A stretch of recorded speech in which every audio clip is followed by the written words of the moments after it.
I've always been drawn to the spaces that history tries to forget.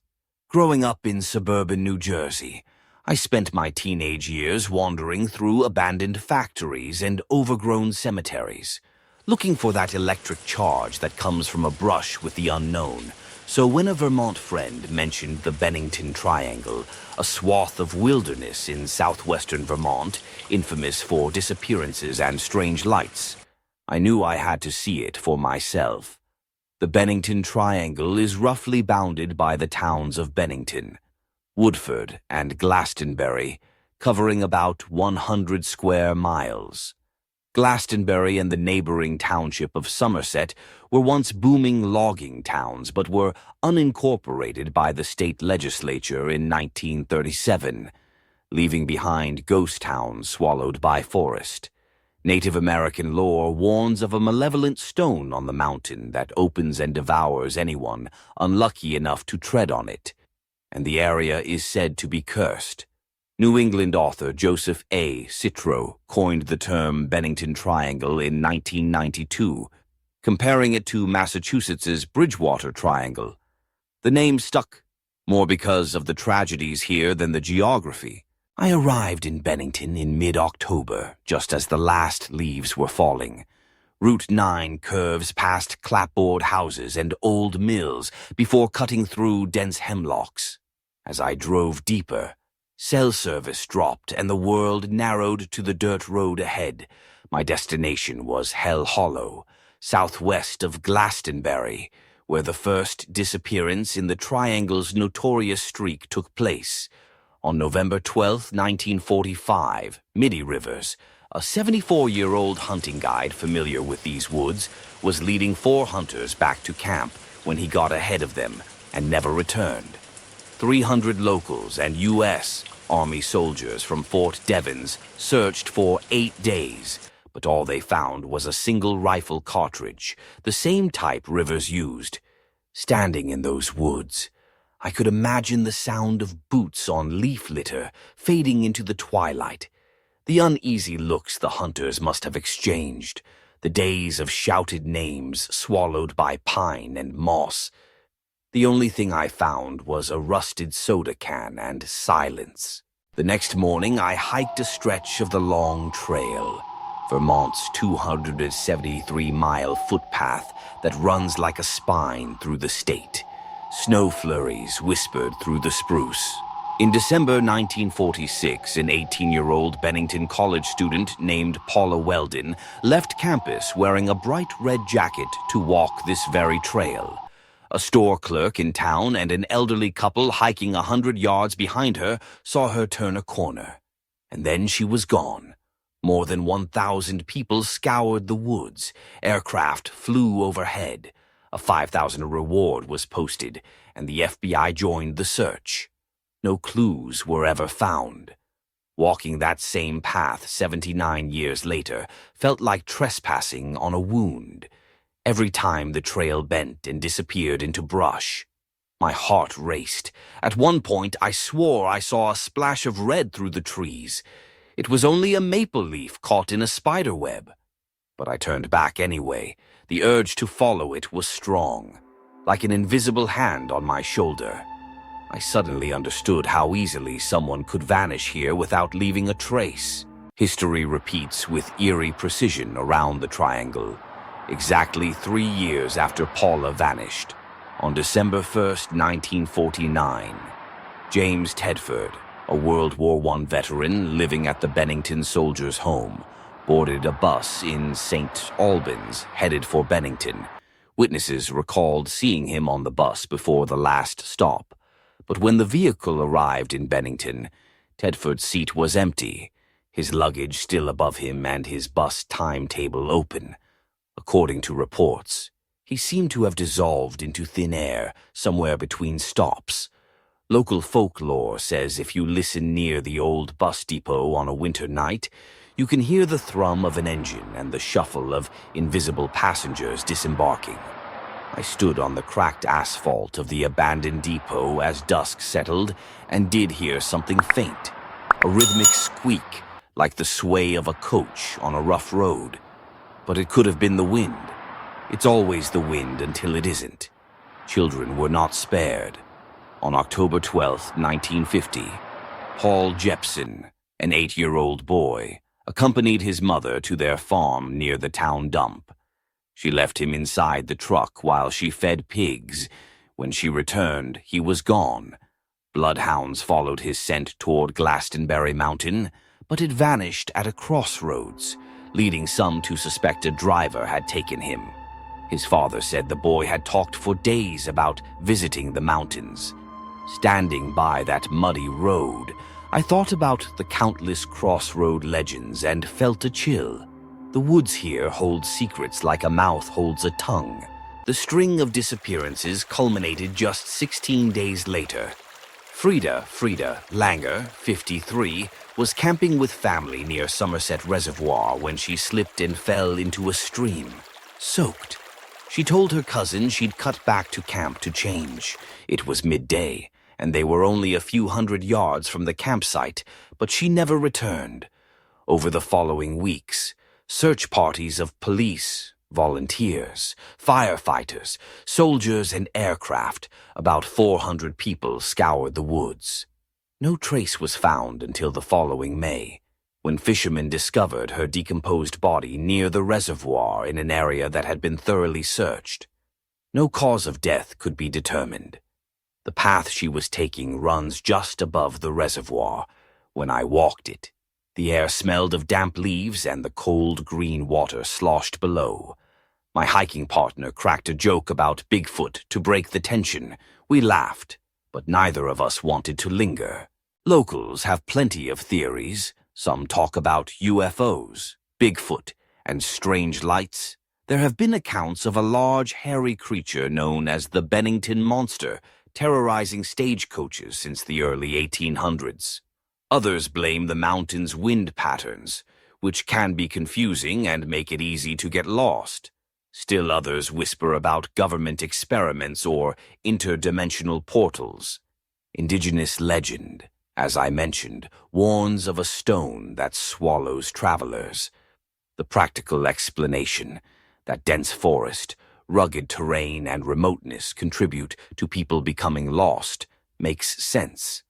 But it doesn't explain why some bodies were never found or why search dogs have reportedly refused to follow certain scents. Maybe the supernatural exists alongside the mundane. Maybe the triangle is just a statistical cluster of tragedy amplified by our fear of the unknown. I drove up a rough track toward the ghost town of Glastonbury. Moonlight turned the birches silver. My headlights illuminated a derelict foundation and an old well choked with leaves. Whether the Bennington Triangle is cursed, haunted, or simply hazardous, there's no denying that echoes linger here. The disappearances of Rivers, Welden, Tedford, Jepson, and Langer are reminders of how fragile we are when we step into wilderness. It started with a violet mist. I still remember the way it seemed to shimmer in the summer air, just after sunset, as I stood at the kitchen sink of my cramped bungalow on West 11th Street in San Pedro. At first I thought it was a trick of the light, some strange refraction off the harbor, but as the mist drifted slowly through the open window and dissolved in front of me, leaving a metallic taste on my tongue, I knew I'd stepped into a story that would haunt me for years. Back then, in November 1988, I was a newly single mother to 2 little children. I had just left my husband and moved them into a tiny house at 593 West 11th Street to start over. To make ends meet, I worked multiple jobs and took classes, and I often leaned on my neighbor Susan Castaneda to watch the kids. The stress weighed on me, but nothing in my life had prepared me for what happened in that house.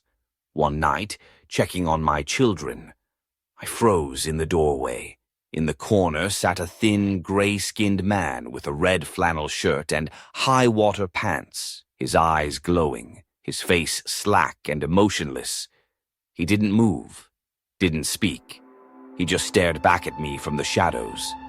I blinked and he was gone. When I confided in Susan, she didn't laugh. She told me to call Dr. Barry Taff, a parapsychologist she'd seen on TV investigating the Queen Mary. Dr. Taff arrived not long after with cameraman Barry Conrad and photographer Jeff Wheatcraft. The moment they stepped inside, a foul odor, sulfur and rotten eggs washed over us. As they set up their equipment, loud crashes echoed from the attic. On a table in the kitchen, a bowl slid violently across the surface, as if shoved by an unseen hand. Upstairs, Jeff climbed into the crawl space with his camera, only to have it ripped from his hands by something he couldn't see and hurled across the darkness. He came down white-faced, swearing he'd felt fingers push him toward the open hatch. We tried to shake it off as nerves, but the sense of being watched never left. Not long after that first visit, a strange, blood-colored liquid began oozing from the walls. It seeped through plaster and pooled on the floor, sticky and coppery. Dr. Taff collected samples and sent them to a lab. The results were chilling. The liquid contained human blood plasma with high levels of copper and iodine. There was no earthly explanation for why blood plasma would drip from my kitchen walls. Things escalated quickly. Sometimes I would hear muffled voices in the attic and see a severed head, just watching me. At other times, objects flew through the air, hurled by invisible hands, narrowly missing my children. Susan saw it too. One afternoon, a painting lifted off its hook and crashed face down on the floor. Its mounting nails scattered around it like teeth. The most terrifying night came on September 4th, 1989. Dr. Taff and his team returned determined to document the phenomena. Jeff, still skeptical but braver than most, climbed back into the attic with photographer Gary Boehm. I stood below, wringing my hands as the men disappeared through the hatch. Suddenly I heard choking sounds and a frantic thud. Gary's shout tore through the house. We rushed up to find Jeff suspended from a beam, a cord wound tightly around his neck, lifting him off the attic floor. Gary managed to free him before he lost consciousness, and the famous photograph of Jeff fighting for his life would later circulate among paranormal circles. The attack left him traumatized. He never set foot in my house again, desperate for answers. Dr. Taff suggested a seance. We set up a Ouija board in my Welden trailer. Yes, by then I had fled San Pedro, but the phenomena followed me 300 miles north. Around the table sat Dr. Taff, Barry Conrad, Jeff, Gary, and a couple of curious locals. Candlelight flickered as the planchette moved, spelling out messages that chilled my blood. The entity claimed to be a man murdered in San Pedro Harbor who had never received justice. He told us he was using my energy, feeding off my fear. He also said Jeff had been attacked because he resembled the person who killed him decades ago. When Dr. Taff pressed for a name, the board spelled Herman, and later research linked the haunting to Herman Hendrickson, a 28-year-old man whose body was found floating in the harbor in March 1930. Dr. Taff also speculated that the old man in the red flannel might be John Damon, the original builder of my house. The more I learned, the more frightening it became. Electronic equipment in my home would drain and then inexplicably recharge. Once a black mass materialized in the hallway, moments before my daughter Samantha's crayons burst into flame. I moved from San Pedro to Welden, then to another house, and still the pounding, the whispering, the sense of something just out of sight persisted. Dr. Taff later told me that people under extreme emotional stress can act as catalysts for poltergeist phenomena. He thought my volatile mix of fear, exhaustion, and grief made me the perfect medium for these manifestations. Over time, as my life stabilized and I found a supportive community, the attacks lessened. Whether that's because the entity moved on, or because I stopped feeding it with fear, I may never know. More than 3 decades have passed since those nights, but sometimes, especially in the quiet hours just before dawn, I swear I feel the house watch me. I still live in Los Angeles, far from that bungalow. But rumors persist that the San Pedro house on 11th Street remains plagued by unexplained noises and shadows. I've always been careful about who I live with. Craigslist horror stories are practically a rite of passage for 20-somethings. But when I moved to Philadelphia in the fall of 2019 to work at a research lab near University City, I didn't have many options.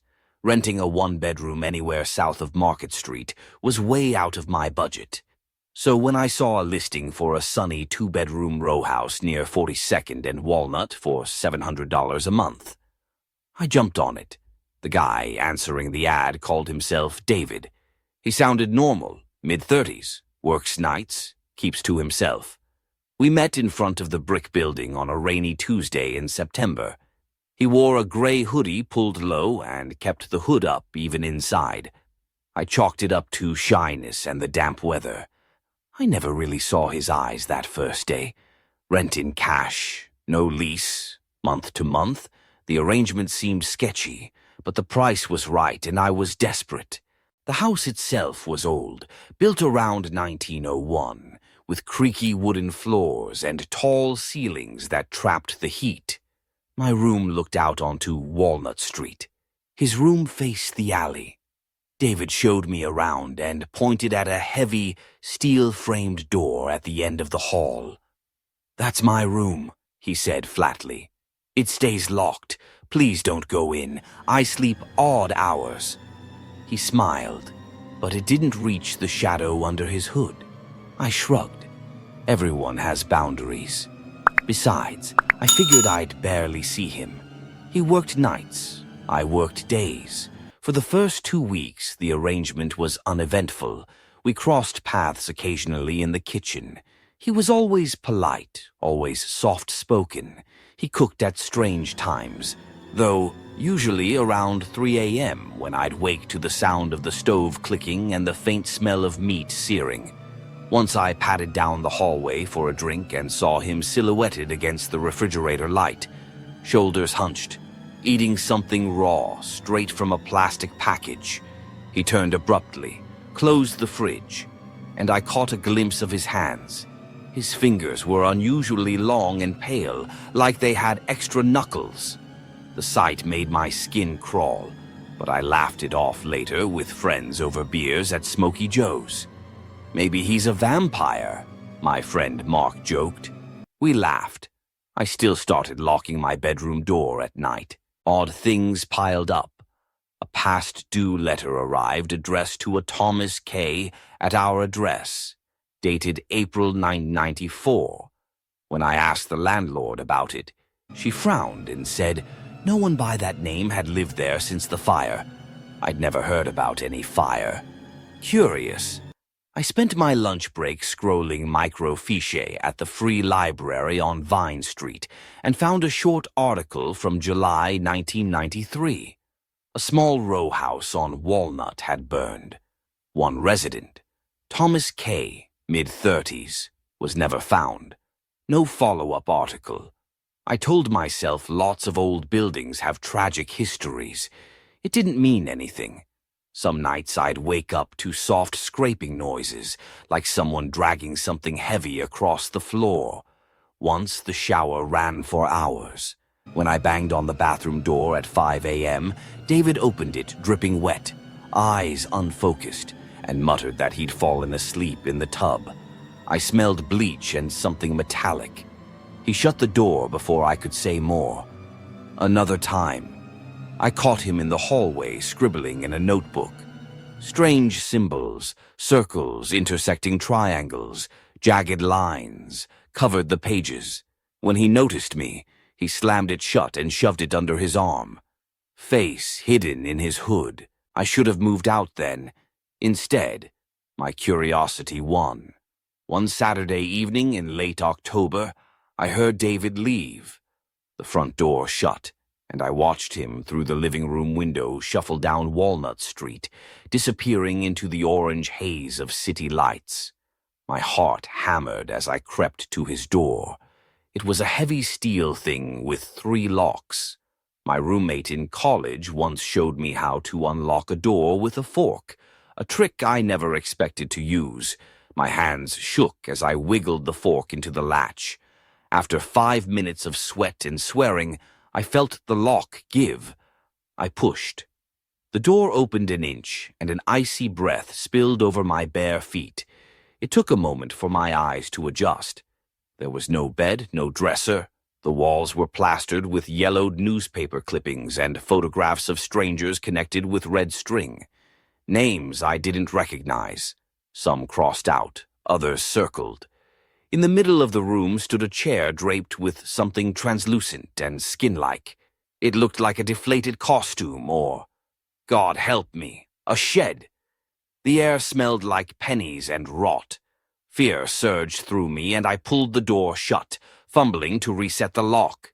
My chest thudded so loudly I thought David would hear it, wherever he was. After that, it was impossible to pretend everything was okay.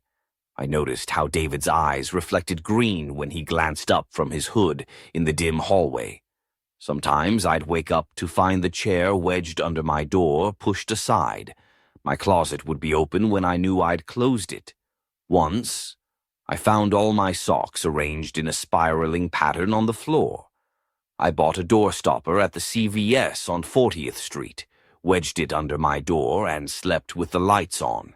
On Sunday, November 3rd, a thunderstorm rolled over Philadelphia. Around 10 p.m., the power flickered and went out. I lit the emergency candles I kept on my nightstand and tried to read by their jittery light. At 2:13 a.m., a soft, wet whisper woke me. "Why did you open it?" The voice was right outside my door, inches from my ear, even though there was a wall between us. It layered multiple tones, high and low, as if several throats were speaking at once. The doorknob turned slowly, then rattled. I pressed my weight against the door and shoved my desk in front of it, heart pounding so hard I thought I'd faint. The whisper came again, accompanied by a gurgling laugh that sounded like someone choking. Then something slid under the crack. A gray, tapered appendage, slick like a slug and tipped with a small, blind mouth, snaked across the wood, tasting the air. I gagged and slammed my heavy organic chemistry textbook onto it. The thing recoiled with a hiss. I didn't wait for round 2. I threw open my window overlooking the alley and climbed onto the fire escape. Cold rain sheeted down. My bare feet slipped on the metal. I glanced back once as I scurried down the ladder. David's door was open. Something was emerging through the frame. It unfolded from within like a man unfolding from a sleeping bag that was too small. Limbs bending wrong. Joints in places where joints shouldn't be. Its skin glistened and hung loosely, as if it hadn't fully put it on yet. Where a face should have been was a circular maw lined with dozens of tiny, inward-pointing teeth. I didn't see eyes, but I felt it turn toward me. A thought pierced my skull that was not my own. "You can't leave me. Not again." I ran. I hit the wet asphalt of the alley hard enough to skin my knees and sprinted toward the corner. The mural of John Coltrane on the wall blurred past. I burst into the bright, fluorescent light of the 7-Eleven on 40th and Walnut, dripping rainwater and blood. The overnight clerk's eyes went wide. He let me behind the counter and dialed 911. "There's someone in my apartment," I panted.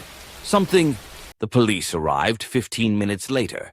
They checked my ID, asked me to wait outside with the landlord, and then went in.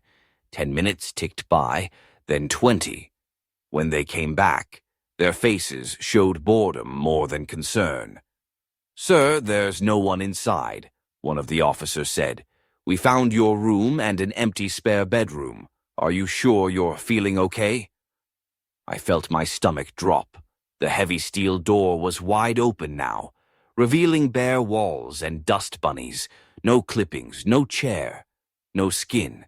The landlord, an older woman who lived on the first floor, frowned at me like I had insulted her. "You've been the only tenant up there since August," she said. "I told you, that second bedroom isn't safe to rent after the fire. No one's been in there for years." I left that week. I never got my deposit back.